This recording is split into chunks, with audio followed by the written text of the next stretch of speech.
మావోయిస్టుల లేఖపై మంత్రి సీతక్క స్పందించారు. లేఖ మావోయిస్టు పార్టీ నుంచి వచ్చిందా లేదా అంశంపై స్పష్టత లేదన్నారు. తనకు మంత్రి పదవి రావడాన్ని కొందరు తట్టుకోలేకపోతున్నారని ఆరోపించారు.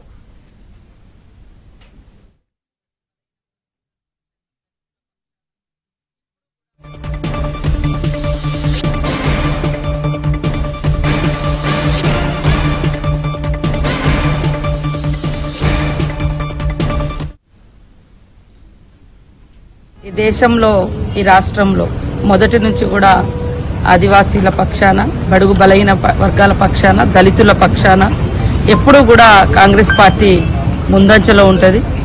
ఈ దేశ రాజ్యాంగంలో కూడా అనేక హక్కులు, అధికారాలు పొందుపరచడంలో ఆనాడు నెహ్రూ గారు, అంబేద్కర్ గారు చేసినటువంటి కృషి ఈరోజు మా అందరికీ కూడా ఎన్నో హక్కులు ఇవ్వడం జరిగింది. నిన్న వచ్చినటువంటి వారిచ్చి మావోయిస్ట్ పార్టీ నుంచి వచ్చిందా లేదా నాకైతే స్పష్టత లేదు. బట్ కొంతమంది అందులో ఉన్న మ్యాటర్ ఒకటి ఉంటే ఇష్టం ఉన్నట్టుగా తమ రాజకీయ కక్షను కూడా చూపించుకుంటా ఉన్నారు వేరే వాళ్ళు. అంటే ఆ లేఖను ముందు పెట్టి వివిధ పత్రికలు, మీడియా వాళ్ళు, దాని వెనుక రాజకీయ పార్టీలు సీతక్క టార్గెట్, సీతక్కకు సిగ్గు లేదా అన్నారు, అది ఇదని అంత గలీజ్గా మాట్లాడుతుంటే మాకు కూడా చాలా ఆవేదన ఉంది.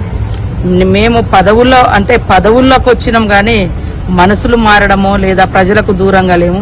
నిన్నటి నుంచి 2 రోజుల నుంచి కూడా నేను ఇదే వారంలో 2-3 రోజులు మన ములుగు కావచ్చు, అటు అంతకుముందు ఆదిలాబాద్లో ఇన్ఛార్జిగా ఉన్నప్పుడు అటు కావచ్చు, ఎక్కడ తిరుగుతూనే ఉన్నా. కానీ నన్ను ఓడించాలని చాలా శక్తులు ఎలక్షన్లో పనిచేసిండ్రు. తర్వాత నేను ఒక ఆదివాసీ బిడ్డగా జనరల్ పోర్ట్ఫోలియో రావడాన్ని కూడా చాలా మంది జీర్ణించుకోలేక, ముఖ్యంగా టీఆర్ఎస్ వాళ్ళైతే ఇంకొక మా దాంట్లో ఉండేటువంటి ఎస్టీ వర్గాలలో కూడా రెచ్చగొట్టే కార్యక్రమాలు కూడా చేశారు. నాకు మొదటిసారి ఆదివాసీ బిడ్డగా 75 సంవత్సరాల తర్వాత ఒక కోయ జాతి నుంచి మంత్రి పదవి వస్తే కూడా సహించలేక పర్సనాలిటీని దెబ్బతీసే వీడియోలు లేనిపోని అని పెట్టారు. నేను వచ్చినటువంటి లేఖలో కొన్ని మావోయిస్ట్ పార్టీలు వాళ్ళ సంబంధించినటువంటి లేఖ, అది నాకు క్లారిటీ లేదు. బట్ వాళ్ళ లేఖనా కాదా, వాళ్ళ పేరుతో వచ్చింది కాబట్టి మీరు అడుగుతున్నారు కాబట్టి చెప్తున్నా.